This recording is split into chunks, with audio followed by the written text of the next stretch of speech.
ஒரு அழகான ஊரில் பசுமை நிறைந்த சாலைகளோட குட்டி ரோஷினி என்ற பசுங்குரந்து வாழ்ந்தாள்.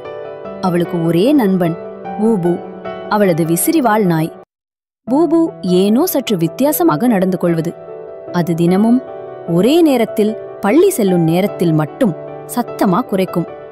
அதனால்தான் ரோஷினி எப்போதும் பள்ளிக்கு தாமதமில்லாமல் போவாள்.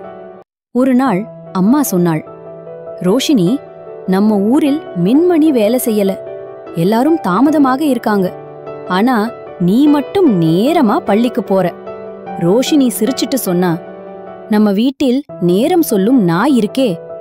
பூபு வீதாசிரியம் போலவே தினமும் பள்ளி நேரத்துக்காக குறைக்கும்.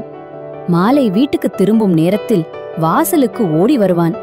ஊரில் இருக்கிற எல்லா குழந்தைகளும் அதனால் நேரத்தை தெரிஞ்சுக்க ஆரம்பிச்சாங்க.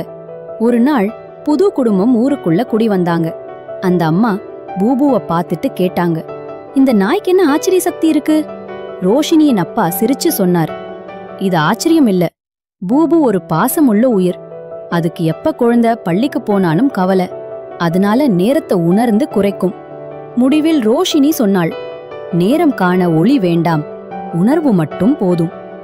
கதையின் நீதி: அன்பும் பொறுப்பும் இருந்தா நேரம் கூட உணர முடியும்.